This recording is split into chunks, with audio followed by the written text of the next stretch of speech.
Selamat pagi bagi kita semuanya, kiranya Tuhan Yesus memberkati setiap apa yang sudah kita lakukan. Kita sudah memuliakan Tuhan, sudah meninggikan Tuhan. Kiranya Tuhan senang dan kemudian Dia menyatakan segala kebaikan dan kemurahan-Nya bagi kita semuanya.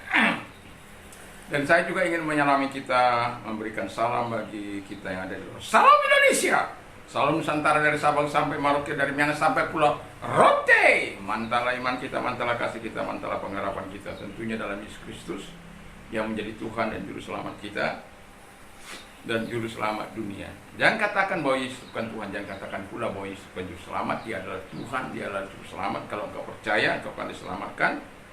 Engkau tidak percaya, engkau akan dihukum. Yohanes 3 ayat 36. Dan juga Yohanes 14 ayat 6, Yesus sudah berkata, akulah jalan dan kebenaran dan hidup. Tidak ada seorang sampai kepada Allah kalau tidak melalui aku. Mohon maaf, ada.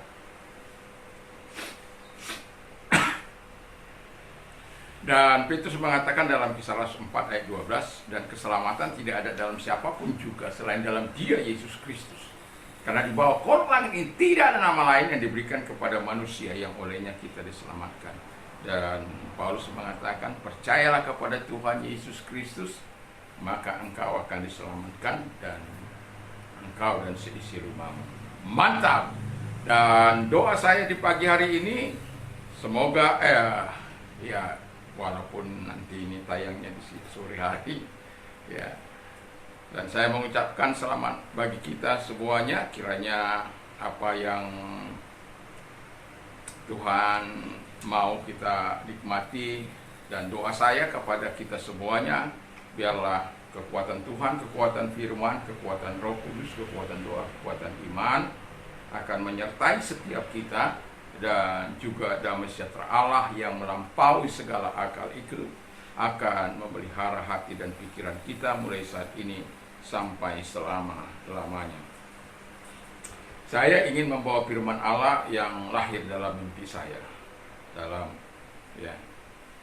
Yeremia 17 ayat 1 sampai 4, 5 dan 6, 13. Sebenarnya pembacaan ini adalah dari ayat 1 sampai dengan 18, tetapi saya akan membacakan ayat 1 sampai 4, 5, 6 dan 13. Demikian bunyi firman Allah. Dosa Yehuda telah tertulis dengan pena besi yang matanya dari intan, terukir pada loh hati mereka dan pada tanduk-tanduk mesbah mereka. Sebagai peringatan terhadap mereka, mesbah-mesbah dan tiang-tiang berhala mereka memang ada di samping pohon yang rimbun di atas bukit yang tinggi, yakni pegunungan di padang,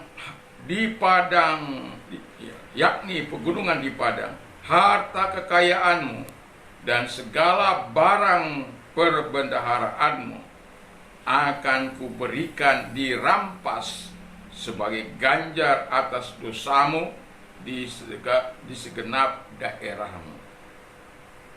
4. Engkau terpaksa lepas tangan dari milik pusakamu yang telah kuberikan kepadamu, dan aku akan membuat engkau menjadi budak musuhmu di negeri yang tidak kau kenal, sebab dalam murkaku api telah mencetus yang akan menyala untuk selama-lamanya. Ayat 5 dan 6. Beginilah firman Tuhan, terkutuklah orang yang mengandalkan manusia, yang mengandalkan kekuatannya sendiri dan yang hatinya menjauh daripada Tuhan. Ia akan seperti semak bulus di padang belantara, ia tidak akan mengalami datangnya keadaan baik. Ia akan tinggal di tanah angus, di padang gurun, di negeri padang asin yang tidak berpenduduk. 13. Ya pengharapan Israel, Tuhan, semua orang yang meninggalkan engkau akan menjadi malu. Orang-orang yang menyimpang daripadamu akan dilenyapkan dari negeri, sebab mereka telah meninggalkan sumber air yang hidup, yakni Tuhan. Puji nama Tuhan.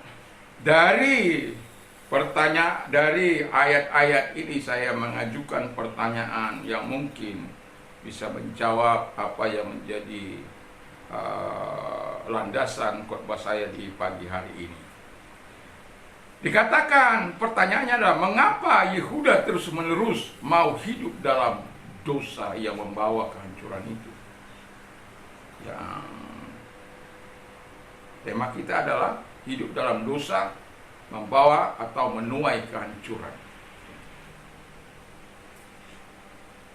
Yehuda terus menerus hidup dalam dosa menurut Yeremia 17 ayat 1 sampai 18 adalah karena satu ayat 9 17 9 10-nya tidak saya baca, sorry.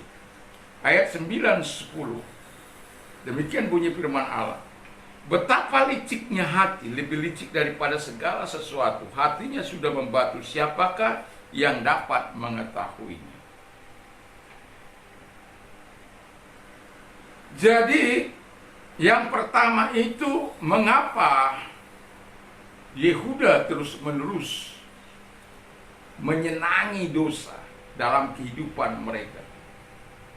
Kalau kita ingat bahwa Tuhan itu adalah Tuhan yang begitu luar biasa. Orang Israel atau orang Yehuda, karena berbeda nanti sebutannya jadi orang Yehuda saja, karena sama-sama dihancurkan sama Tuhan. Nah,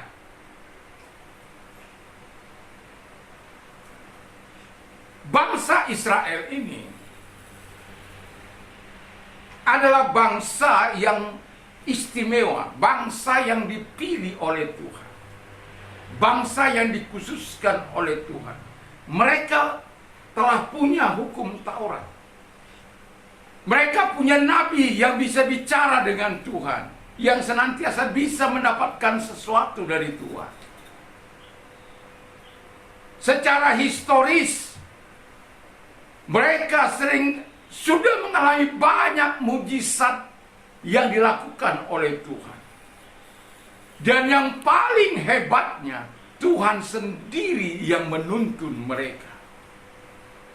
Tetapi sekalipun demikian, mengapa Israel itu terus-menerus melakukan dosa?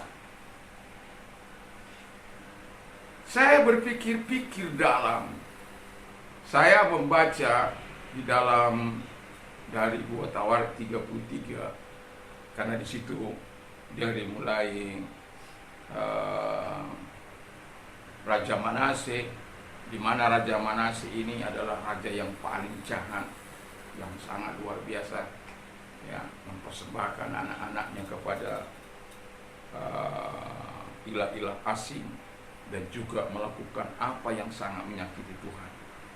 Dan kemudian dia dihajar oleh Tuhan dan dibuang ke pembuangan. Tetapi yang mau saya katakan, Manase ini nangis-nangis di hadapan Tuhan. Nangis minta ampun.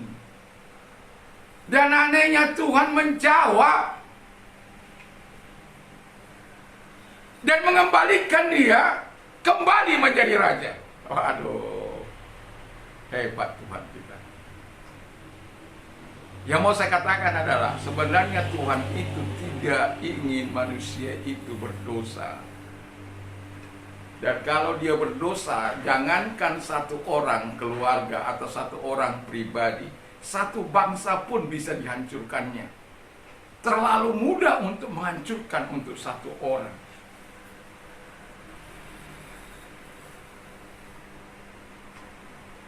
Jadi 5 dari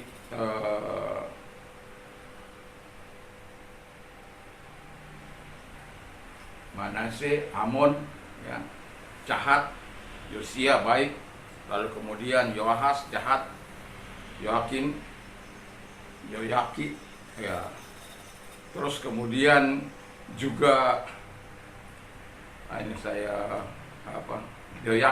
Yoyakim dan Zedekia. 5 raja terakhir itu adalah raja yang jahat, yang paling membuat Allah murka itu di masa pemerintahan Sedekia. Tuhan sudah nggak tahan lagi.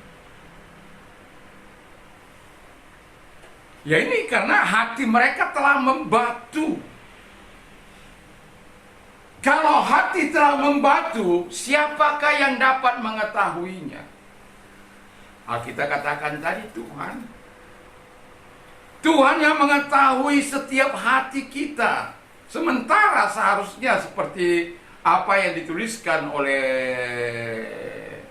si Salomo dalam Amsal 3 ayat 3, seharusnya yang ada di loh hati kita itu, yang ada dalam hati kita itu adalah firman, kasih karunia Tuhan. Tapi orang Israel mengubahnya menjadi sesuatu yang tidak menyenangkan. Padahal mereka seringkali mendapat firman Allah, tapi justru mereka merecehkan firman Allah. Mereka menistakan firman Allah, mereka mengaibkan Allah itu sendiri dalam kehidupan mereka yang maha kuasa. Justru mereka datang kepada orang-orang yang tidak berdaya, yang terbatas. Mereka punya Allah yang omnipresent, Allah yang selalu maha hadir dalam hidup mereka. Tapi kehadiran Allah tidak lagi mereka rasakan karena dead cancers. Kata hati, atau nurani yang sudah mati. Kalau nurani sudah mati, apapun tidak akan berguna. Sekalipun Tuhan yang besar itu. Tuhan yang besar itu, yang maha hadir itu tidak ada artinya bagi mereka. Tuhan yang maha tahu, baik mereka lakukan di tempat-tempat tersembunyi, pikiran-pikiran kotor, ide-ide jahat, rencana-rencana jahat. Tuhan tahu semuanya. Atau ketika kita sedang mengalami masalah, Tuhan tahu. Karena dia adalah omniscient. Dan dia juga Allah yang maha kuasa, omnipotent. Jadi kalau dia Allah yang maha kuasa, mengapa orang-orang Israel yang menikmati segala kemurahan, belas kasihan Tuhan, kasih Tuhan, justru membelakangi Tuhan dan berbalik kepada ilah-ilah asing? Karena hati yang sudah mati. Hatinya sudah membatu. Siapakah yang dapat mengetahui? Aku Tuhan yang menyelidiki hati. Jadi kalau Tuhan menyelidiki hati, menguji batin, ya seharusnya kita harus mempersembahkan kehidupan kita ini kepada Tuhan. Karena Tuhan akan membalaskan kepada setiap orang setimpal dengan tingkah lakunya, setimpal dengan perbuatannya. Nah, kalau itu kita sadari dalam hidup ini, saya kalau ingat khotbah yang mengupas dosa, ingat saja saya dilarang untuk khotbah untuk mengupas dosa. Karena orang dia bilang begini sama saya, bro, kalau bro ngupas dosa, nanti jemaatnya nggak mau bertumbuh. Karena tidak ada yang suka kalau Anda mengingatkan dosa. Terus saya bilang kepada beliau, katakan satu ayat saja kepada saya bahwa Tuhan itu mau menyertai orang-orang yang berdosa secara khusus.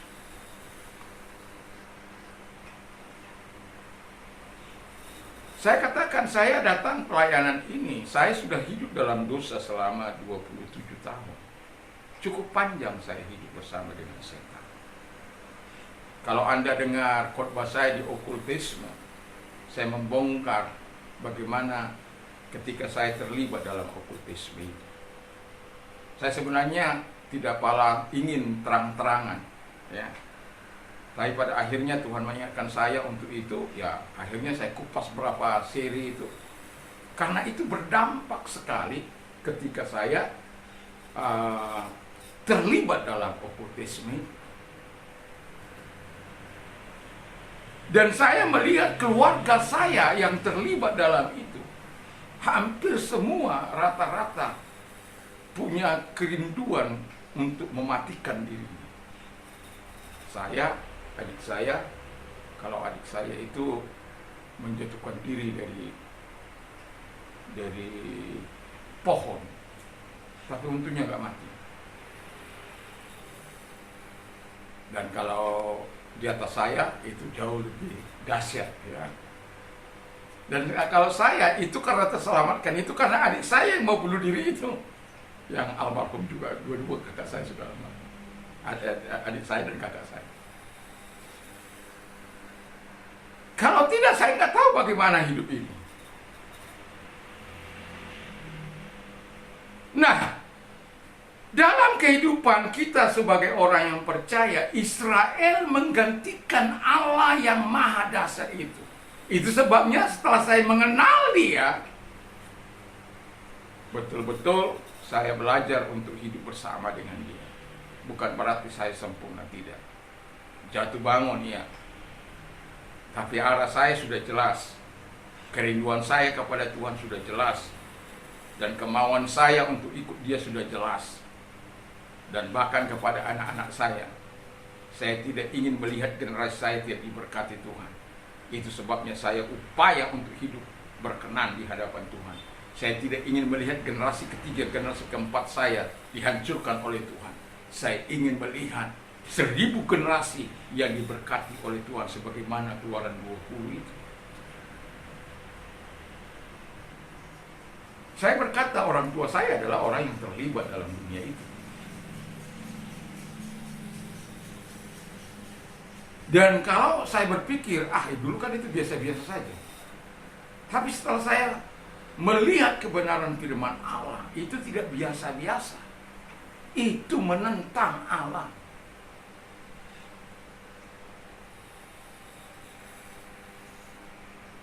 Dan kalau kami generasinya menjadi pemberontak, bukan salah kami sebenarnya.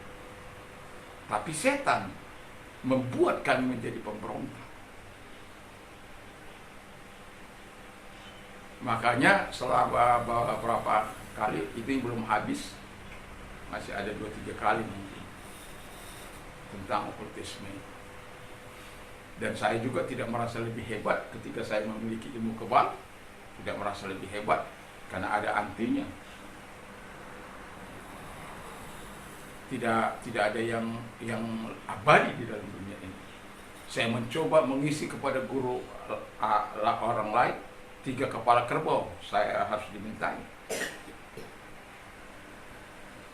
Bagaimana saya sebagai seorang remaja bisa menyediakan kepala kerbau? Ya bilang, kalau kamu nggak bisa ya sudah. Karena saya ingin terus berguru dan berguru. Tetapi akhirnya semuanya menjadi sia-sia ketika saya mengenal Tuhan. Saya mengenal Tuhan 1 Maret 1997. Karena itu saat saya mengambil keputusan untuk hidup bersama dengan Dia. Nah, dosa membuat kita celaka. Kalau kita baca dalam Alkitab kita, dengan jelas dikatakan bahwa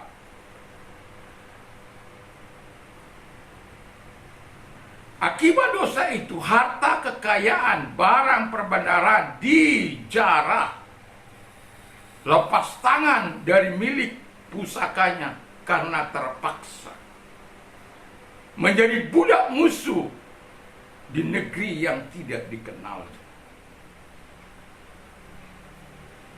Tapi saya bersyukur bahwa Tuhan itu tidak menghukum umatnya selama-lamanya.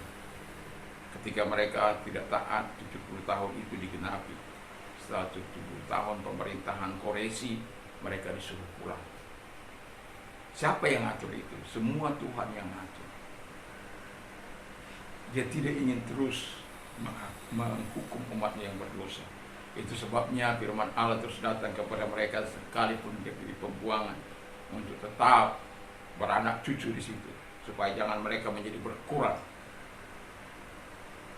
tapi diberkati. Dan kalau kita lihat hubungan Israel dengan Iran pada masa lampau yang sekarang dulu media Persia.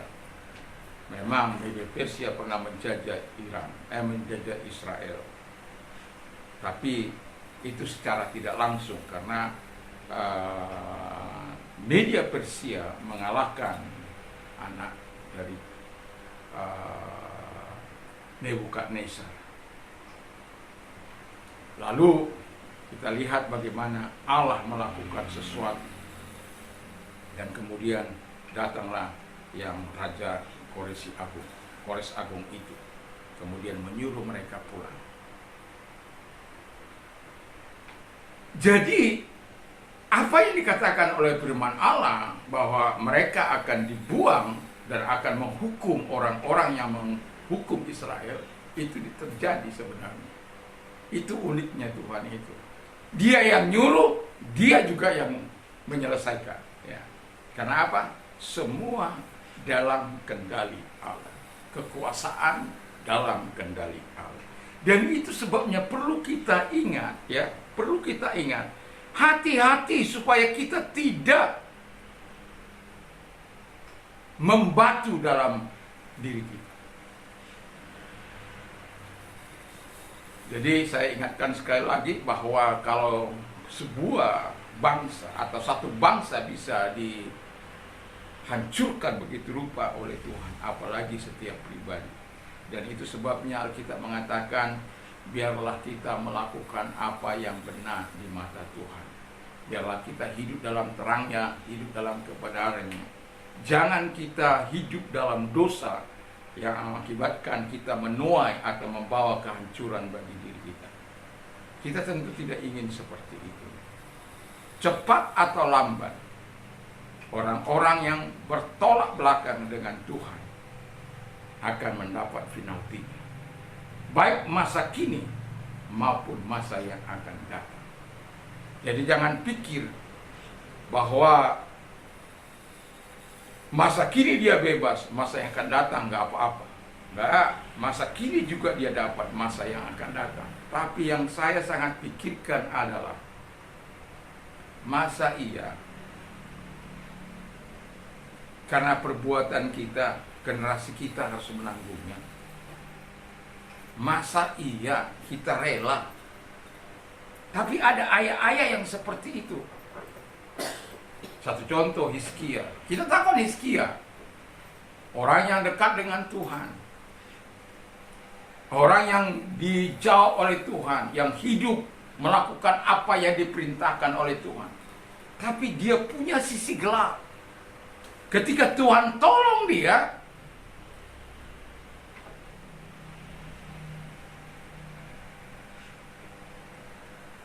dari kematian yang saya bilang, udah sampaikan pesanmu, apa yang kamu sampaikan kepada keluargamu, karena engkau tidak akan sembuh lagi.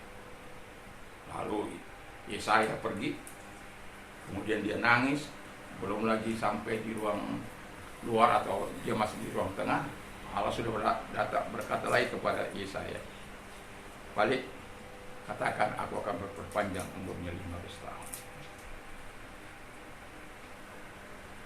Dan anehnya, Hizkia setelah itu, dia merasa sombong. Wah, aku saja bisa menundukkan Tuhan yang Maha Kuasa itu.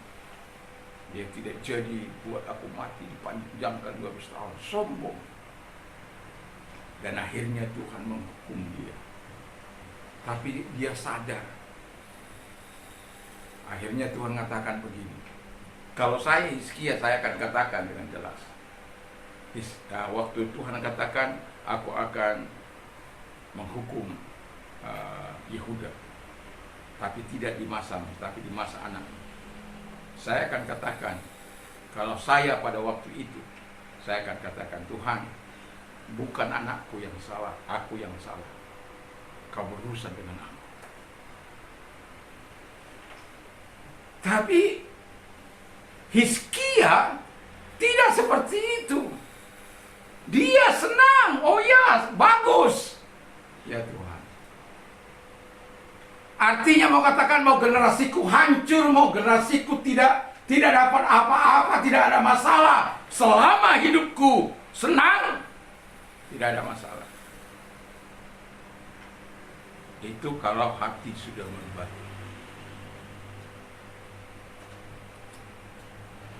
Jadi ada dampak yang begitu luar biasa, ada akibat yang sangat luar biasa ketika kita tidak bersesuaian dengan Tuhan. Yang kedua, kata firman Allah,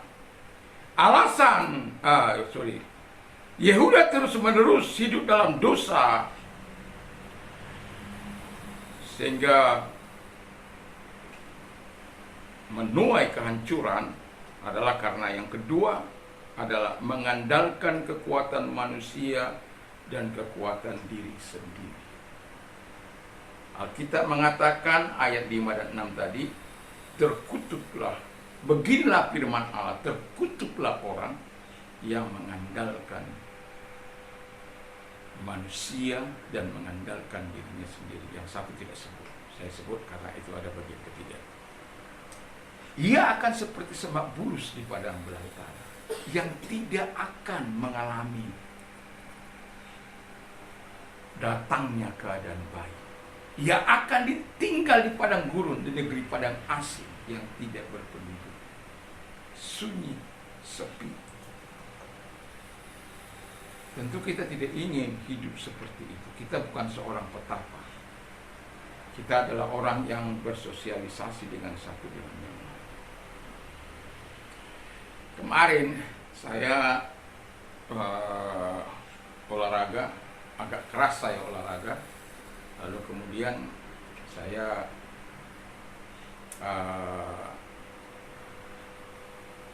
tidak bawa cadangan air. Biasanya saya ada cadangan air di sana di lapak, tapi karena ada penggusuran saya pada akhirnya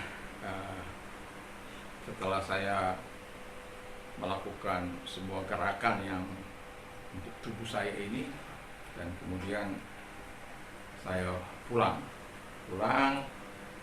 memutar, lalu kemudian saya memang agak capek, tapi ada orang yang bisa membaca keadaan saya itu, padahal saya membelakangi, tapi memang sudah gontai saya.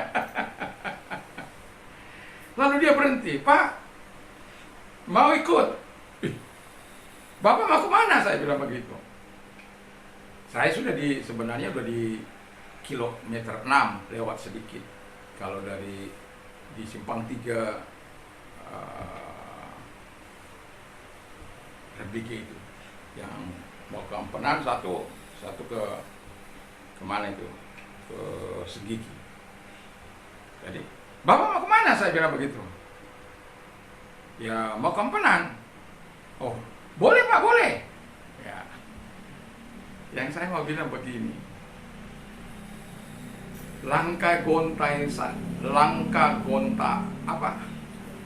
gontai saya itu bisa dibaca orang.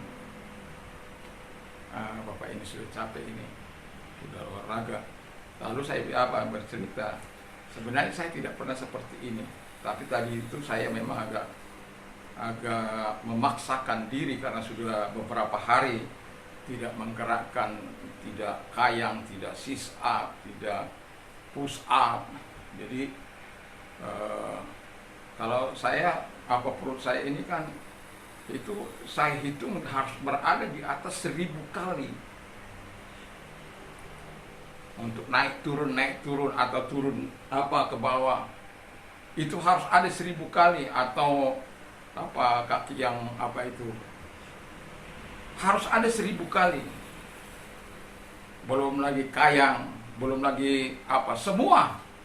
Nah, jadi itu juga berdampak karena ya puasa, lalu kemudian berbuka hanya berapa jam selisihnya. Biasanya kan kalau ya tidak berpuasa itu jauh tidak sedang dalam keadaan kenyang, itu memang mempengaruhi. Padahal saya kan hanya makan sayur, tidak makan nasi, sayur, kentang, itu saja, atau telur, susu, pas kebetulan ada susu. Nah, jadi saya belum minum susu waktu itu, jadi hanya minum air satu ceret itu, satu apa namanya itu, ya lebihlah 1 liter itu. Dan bapak itu akhirnya dia bilang, bapak itu dari mana? Saya cerita dari keliling dari sini sampai apa. Wah, kalau saya pada nggak bisa lagi. Saya ini mantan tentara, tapi kalau begitu jauh, ya saya cukuplah setengah jam ya begitu kan. Ya saya kan punya misi juga berolahraga itu. Saya bilang, Tuhan, sampai di simpang itu saya sudah bilang, udah di sini saya Tuhan belum ada orang yang saya saksikan ataupun yang sakit dalam keadaan apa, tapi tidak apa-apalah. Ya. Artinya bahwa kita tidak mengandalkan kekuatan kita. Di tengah-tengah seperti itu ada, sini Pak saya bonceng, saya naik, saya cerita itu sebabnya. Dia langsung tahu, Bapak bukan orang sini ya? Enggak, saya orang Sumatera. Oh saya pernah di sini Pak, di sini di Sumatera, di sini. Ya, keluarga saya juga. Akhirnya karena lupa nanya nama. Saking cerita, saya bilang, sudah lewat. Namanya juga. Saya hanya bilang terima kasih Bapak, Tuhan Yesus, Tuhan memberkati. Dan ya. Tapi saya tidak tahu itu kejadian yang sepintas. Karena dia banyak bertanya, tetapi saya terus menjawab apa yang dipertanya. Sampai simpang 5, dia karena bukan tujuannya kemari, dia hanya tujuannya ke Ampenan sana. Ya. Jadi dia di sini aja kok gitu Pak. Saya turun di simpang 5. 1 kilo lebih saya tidak jalan. Ya. Kadangkala tubuh kita bisa lelah. Yang mau saya katakan adalah keterbatasan kita sebagai manusia. Saya sudah biasa jalan itu. Belum pernah saya kalau anak saya aja kalau mau misalnya dia duluan, ayo, tidak. Terkecuali sudah ada di lapak, karena hujan baru. Tapi kalau masih cuacanya bagus, waktunya masih enggak pernah saya mau walau ada orang yang nawarkan. Enggak pernah. Tapi hari itu betul-betul saya merasakan kebaikan Tuhan. Capek. Tapi setelah sampai rumah, kita berdoa, bawa pasukan saya, dan kemudian kita berdoa, dan kemudian mandi dan istirahat. Dan saya berpikir bahwa saya akan bisa menyelesaikan doa saya atau doa malam saya. Tapi karena sudah hujan deras, saya ambil ember, saya taruh situ, pagi-pagi saya angkat untuk nyuci. Saya pikir saya bisa full ya, tapi tidak bisa. Akhirnya saya tertidur. Di dalam tidur itulah saya mendapatkan ini, untuk tidak mengandalkan kekuatan sendiri. Lalu Alkitab mengatakan dengan jelas, manusia terbatas, saya terbatas, kita terbatas. Tapi ada yang tidak terbatas. Makanya kepada dia kita harus datang. Saya seringkali bilang begini sama Tuhan, kupersembahkan roh, jiwa, dan tubuhku kepadamu sebagai persembahan yang hidup dan kudus dan berkenan di hadapan kita. Setiap kali saya berdoa, baik berdoa bersama anak saya, baik berdoa sendiri, itu akan senantiasa terbongkar. Karena apa? Saya katakan, jadi engkau raja, jadi engkau Tuhan, jadi engkau pemimpin dalam hidup ini. Kami manusia yang terbatas, banyak kekurangan, kelemahan kami, dan lain sebagainya. Kami butuh Tuhan, saya butuh Tuhan. Kalau kami lagi berdoa bersama, ya kami butuh Tuhan. Kalau lagi saya butuh Tuhan untuk terus Engkau menguasai hati dan pikiran. Dan itu penting karena apa? Ketika kita melakukan itu dan menyerahkan sepenuhnya, Allah yang akan mengambil kendali. Dia anugerahkan kita kekuatannya, dia anugerahkan kita Roh Kudusnya, dia anugerahkan kita firman-Nya yang membawa kekuatan baru bagi kita. Dan yang terakhir adalah, dikatakan yang terakhir, menjauh dari Tuhan. Saya tidak bisa bayangkan orang Israel ini dan pada akhirnya mereka dibuang, ya, dibuang ke tanah Ur-Kasdim atau Babel selama 70 tahun. Tapi setelah genap 70 tahun,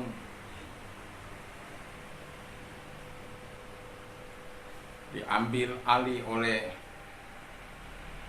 terakhir oleh Koreshi.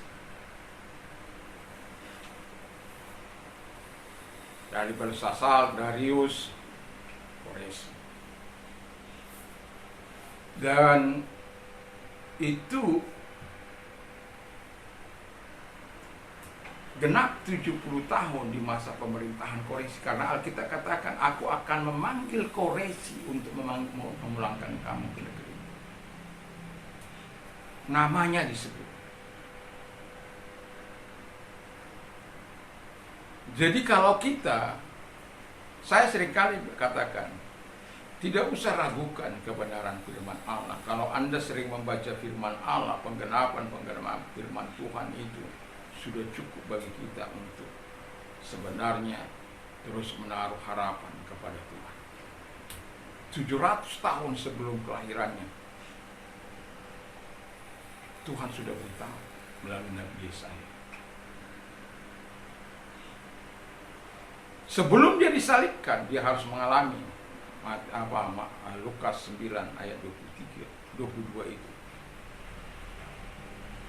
Dia akan ditolak oleh tua-tua, imam-imam kepala. Dia akan dibunuh tetapi akan dibangkitkan pada hari ketiga. Dan itu terbukti dalam Kisah Rasul. Apa yang dikatakan oleh Yesus, apa yang dikatakan oleh nabi-nabinya, nubuatan-nubuatan yang mereka katakan, apalagi mengenai kedatangan Yesus kali yang kedua. Nah, kalau kita didapati hati kita membatu, kita mengandalkan diri kita menjauh dari Tuhan, makanya firman Allah katakan, meninggalkan Tuhan atau hidup tanpa Tuhan menjadi malu. Menyimpang dari Tuhan dilenyapkan di negeri. Lalu kemudian meninggalkan Tuhan, karena meninggalkan Tuhan sumber air hidup itu. Sumber kehidupan kita tinggalkan. Saya tidak tahu bagaimana kepercayaan kita kepada Tuhan. Saya tidak tahu bagaimana motivasi kita menghampiri Tuhan. Tetapi yang mau saya ingatkan kepada kita adalah, hampiri Tuhan dengan segala kerendahan hati kita. Saya sedang mempersiapkan khotbah saya, karena saya mau selingi dulu khotbah saya dari okultisme. Saya sedang mempersiapkan khotbah saya pagi sore, itu tentang takkan kekurangan aku. Mengapa kita tidak sampai kekurangan? Karena yang pertama itu, Tuhan itu penyedia yang supranatural. Apa yang kita butuhkan dia bisa. Yang mati pucu pun, seperti Sarah itu, bisa dibangkitkan Allah. Punya anak di usia yang sangat sulit.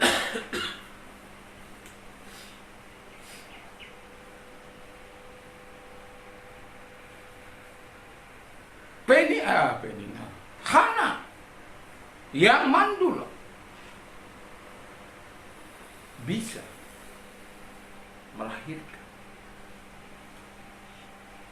Jadi dia adalah penyedia yang supranatural. Kenapa? Karena dia maha kuasa. Makanya Tuhan katakan dalam Kejadian 17 ayat 1, saya mau katakan kepada kita semua juga, Dia adalah Allah yang maha kuasa. Hiduplah sesuai dengan apa yang aku kehendaki. Jangan kita menjauh dari Dia. Jadi kalau kita tidak mau kekurangan, mari belajar untuk terus mengandalkan diri, mengandalkan Tuhan dalam kehidupan kita. Karena firman Allah katakan dalam yang ke mana nih? Ayat yang ke-7, diberkatilah orang yang mengandalkan Tuhan, yang menaruh harapannya pada Tuhan. Ia akan seperti pohon yang ditanam di tepi aliran yang merambatkan akar-akarnya ke tibatan air, dan yang tidak mengalami datangnya panas terik, yang daunnya tetap hijau, yang tidak khawatir dalam tahun kering, yang tidak berhenti menghasilkan buah. Saya berharap apa yang dilakukan oleh Israel atau orang Yehuda kita tidak lakukan dalam hidup ini. Seperti yang saya katakan kepada kita pada awalnya, seorang mengajari saya untuk tidak berkhotbah tentang hal-hal yang dosa, karena itu akan menyinggung perasaan. Memang saya melihat lebih suka orang hal-hal yang lelucon, hal-hal yang apa. Tetapi saya mau katakan kepada kita harus fair, bahwa khotbah itu diajar kami ada kadang kala pedas, ada kadang manis, ada kadang kecut, ada kadang asam, ya semualah itu.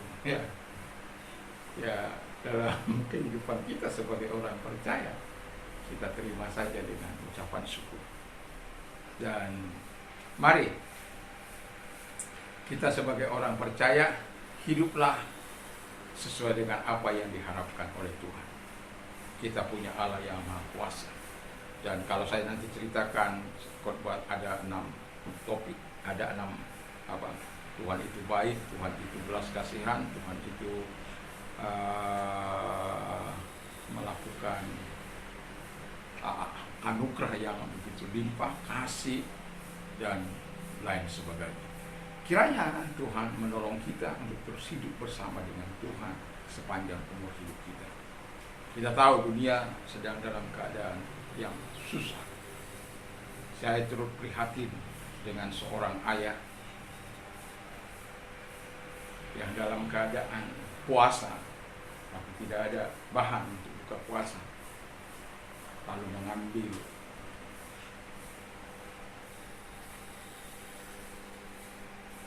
kadang-kadang saya berpikir tidak ada lagi kasih manusia. Ketika diambil labu 2 biji hanya untuk buka puasa. Kalau kita memang kan nggak boleh, kita memang seperti itu.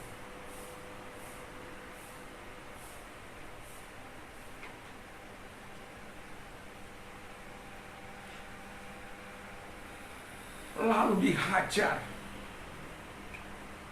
dan 2 hari kemudian dia meninggal dunia.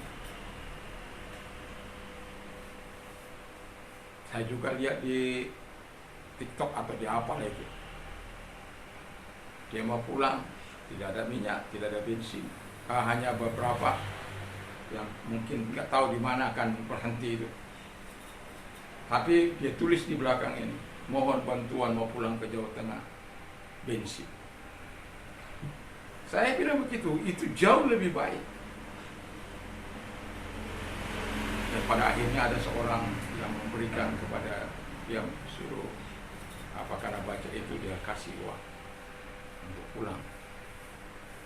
Tapi yang mau saya bilang adalah dia bertindak sesuai dengan imannya, harus sampai di Jawa Tengah walaupun bensin. Haleluya. Tapi yang membuat saya itu miris adalah hanya karena 2 labu nyawa melayang.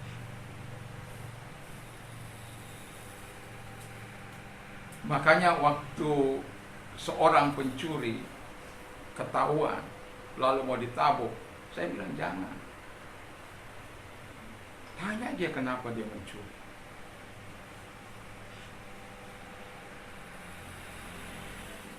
Kita nggak tahu kebutuhan apa kebutuhan mereka.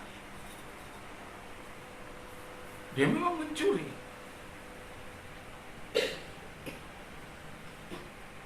Makanya saya waktu ada apa di sini sampai sudah berdarah-darah dihajar begitu.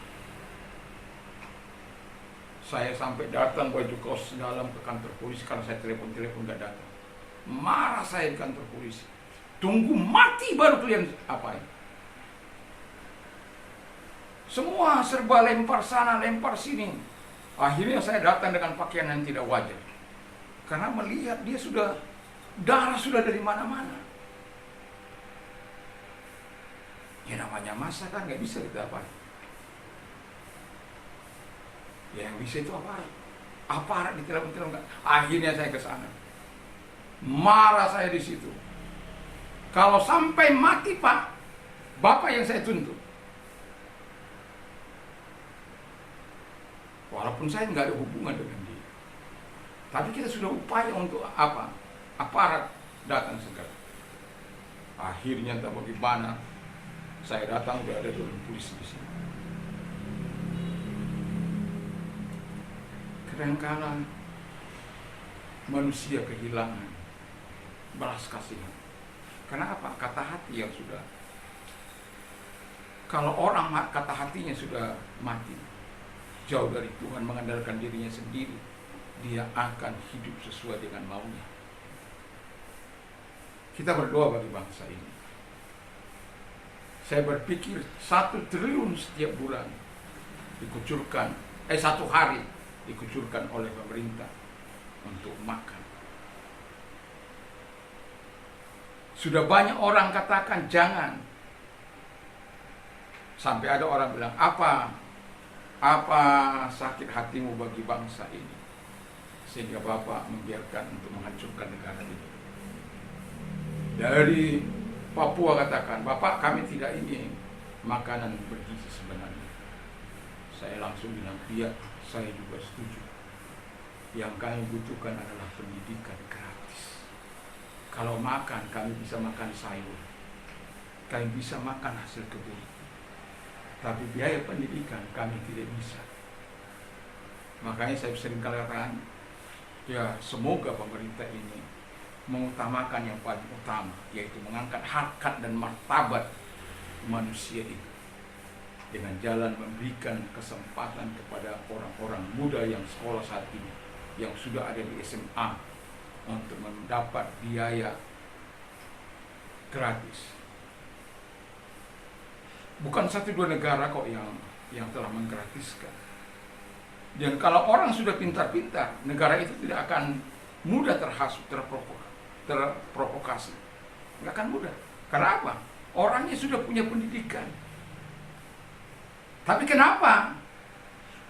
Ya karena itu dosa tadi. Dan kita berdoa supaya gerakan-gerakan yang ada. Kenapa saya tidak setuju untuk itu? Karena saya melihat hanya dibuang ke belakang dan juga tidak diterima oleh orang yang betul-betul. Guru dapat, bayangkan guru pegawai negeri, dia sudah dapat gaji, sudah puas-puasnya lah mereka. Terus gaji guru tertahan, honorer tertahan, lalu kemudian gaji mereka yang baru kerja ini sudah begitu luar biasa diangkat. Ada ketidakadilan. Gereja harus bersuara. Dan itulah sebabnya kita berdoa bagi bangsa ini supaya bangsa ini tidak menegarkan hati dan tidak mengeraskan hati seperti yang dimiliki oleh oleh bangsa Israel. Saya teringat satu kata dari Yosia yang mau menolong orang berperang. Raja Mesir bilang begini, "Gak ada hubunganku dengan engkau. Sudah, kamu gak usah ikut berperang." Padahal itu sebenarnya adalah peringatan Tuhan bagi Yosia. Kalau nanti Anda baca-baca di akhir, Yosia itu kan orangnya baik, orangnya apa? Tapi ya itu seperti itu. Dia ingin membela, menyampaikan suara kenabiannya mungkin, tapi ikut berperang. Dan pada akhirnya raja bilang begini, "Nggak ada urusanku dengan kau ya. Saya hanya ingin memerangi mereka. Saya tidak ada urusan dengan kau." Tapi si Yosia menyamar, akhirnya mati, terpana. Ya, kita bersuara, menyampaikan suara kenabian kita mungkin, menyampaikan suara kebenaran bagi bangsa ini. Semoga Tuhan menolong bangsa ini untuk terus diberkati oleh Tuhan dengan jalan mengutamakan yang paling utama, bukan membuat hancurnya negara ini. Bayangkan 1 triliun setiap hari, itu bisa membangun intelektual manusia, bisa membangun apa yang bisa dilakukan. Dan pada akhirnya semua bisa dilakukan. Tapi lebih memilih untuk membuang kejamban daripada, walaupun atas nama makanan bergizi. Tapi pertanyaan saya, benarkah makanan itu bergizi? Benarkah sampai sebagaimana yang diharapkan? Kalau memang melakukan, kasihkan aja langsung kepada masyarakat itu. Nggak perlu ada itu partai-partai politik terlibat, tidak perlu orang-orang berkuasa terlibat, tidak perlu. Kasih aja rekening, sudah cukup. Dengan demikian mereka bisa, kalau 2 anaknya mungkin masih bisa menanggung 30.000, masih bisa beli beras, masih bisa beli apa. Oh, 30.000 hanya 2 kilo beras. Tapi tidaknya masih bisa bertahan untuk orang yang tidak mampu. Nah, kita berharap dosa jangan kita pelihara, karena itu akan membawa kita kepada kehancuran. Tapi pengharapan, pengandalan kepada Tuhan, itulah yang harus kita lakukan dalam hidup ini, supaya kita adalah orang-orang yang diberkati. Pilihan kita bukan pilihan untuk melakukan dosa, pilihan kita adalah pilihan untuk melakukan apa yang baik dan benar di mata Tuhan. Mari kita tunduk kepala dan kita berdoa. Terima kasih Tuhan, kami tidak mau hidup dalam dosa, karena kami melihat dampak yang luar biasa. Dan kami tidak ingin seperti itu. Kami tidak ingin terpisah dengan Tuhan sebagai sumber kehidupan kami, sumber damai kami, sumber kekuatan kami, sumber pengharapan kami. Tidak bisa dihentikan hal-hal yang indah daripada Tuhan ketika kami betul bersama dengan Tuhan, hidup bersama dengan Tuhan. Terima kasih, kami berdoa bagi bangsa kami ini, sehingga bangsa kami ini mengutamakan yang terutama Tuhan. Sehingga apa yang kami butuhkan, anak-anak kami sudah sarjana Tuhan, tapi kami melihat ada banyak orang-orang yang tidak bersekolah, dan karena situasi kondisi keuangan orang tua mereka. Tapi kami tahu bahwa Tuhan akan menolong, membukakan pemikiran anak bangsa. Kami lihat hari-hari ini orang-orang yang ada di jajaran Pak Presiden saat ini adalah orang-orang yang hanya mau mencari keuntungan mereka sendiri. Kata-kata yang tidak yang disebut ABS, asal Bapak senang. Dan ada banyak yang mereka lakukan hanya untuk membuat Bapak senang. Kami rindu Tuhan, mereka betul-betul punya hati untuk memperbaiki bangsa ini, membuat bangsa ini betul-betul bertumbuh, berkembang sebagaimana harapan kami, sebagaimana harapan yang pernah ditanamkan kepada kami 2045 Indonesia emas. Kami rindu itu terjadi Tuhan, sehingga kesejahteraan di bangsa ini. Kami tahu bahwa bangsa ini tidak miskin, tapi sebagaimana apa yang terjadi saat ini, 80% mental korup, moral rusak hanya untuk mencari kepentingan sendiri. Hanya 20% pejabat di negeri kami ini yang betul-betul memperdulikan rakyatnya. Alangkah baiknya Tuhan kalau dibalik. Tetapi kalau boleh, kami berharap kepada Tuhan 100% pemimpin bangsa kami ini yang membawa keadilan, kebenaran, kesejahteraan bagi rakyat yang dipimpin. Terima kasih. Berkati firman-Mu, berkati kami semuanya, sehingga kami tidak lalai terhadap Tuhan. Kami sungguh-sungguh melakukan kebenaran firman. Kami tidak mau hidup dalam dosa. Dampaknya bukan hanya bagi kami, tapi bagi generasi kami ketiga dan keempat. Kami bukan orang-orang yang egois Tuhan, tapi kami ingin melihat anak cucu kami ke depan adalah orang-orang yang diberkati. Dan itu sebabnya kami belajar untuk hidup takut akan Tuhan, hidup dalam kekudusan dan hidup dalam kebenaran-Mu. Karena kami tahu itulah syarat mutlak untuk kami menerima segala kebaikan Tuhan. Hidup dalam kekudusan-Mu, hidup dalam ketaatan-Mu, hidup dalam kebenaran-Mu, dan hidup dalam melakukan kehendak dan firman-Mu. Terima kasih, dan kami bersyukur kepada Tuhan buat segala yang Kau lakukan dalam hidup kami, dan Kau nyatakan segala kebaikan-Mu dalam hidup kami. Terpujilah Engkau. Segala pekerjaan setan kami perintahkan dalam keluar, hancurkan dengan kuasa-Mu. Dan kalau Engkau sedang sakit, apapun sakit penyakit-Mu, dalam nama Yesus arahkan tangan-Mu kepada Tuhan. Tuhan, lihat orang-orang yang sakit, dalam nama Yesus segala sakit penyakit mereka derita, Kau perintah keluar, dan oleh bilu Yesus Kau sembuh. Dan kami juga berdoa kepada mereka-mereka yang membutuhkan pertolongan daripada Tuhan. Arahkan tangan-Mu kepada Tuhan dalam nama Tuhan Yesus. Yesus berkata, marilah kepadaku hai kamu yang letih lesu dan beban berat, aku akan memberikan kelegaan bagimu. Legakan mereka, lakukan mujizat-Mu, pertolongan-Mu kepada mereka. Allahku akan mencukupi segala kebutuhan menurut kekayaan dan kemuliaan dalam Kristus Yesus. Terima kasih, kami percaya mujizat-Mu tetap nyata. Dan bagi mereka yang di luar sana, diberkati oleh Tuhan, dipelihara, dilindungi dalam keadaan apapun situasi mereka. Mari Engkau menyertai mereka dan menyatakan kasih-Mu, pertolongan-Mu, apapun yang mereka butuhkan. Karena kami tahu bahwa Engkau adalah Allah yang penyedia, yang supranatural dalam kehidupan kami. Kami tidak perlu mengambil jalan-jalan pintas yang mengakibatkan kerugian bagi kami sendiri, seperti kakek itu Bapak Yesus. Secara manusia kami turut prihatin, tapi begitulah Tuhan Bapa di surga. Kadang manusia yang berdosa tidak lagi mementingkan orang lain. Manusia yang berdosa hanya mementingkan dirinya, mengandalkan dirinya dan kemampuannya, menjauhkan diri daripada Tuhan.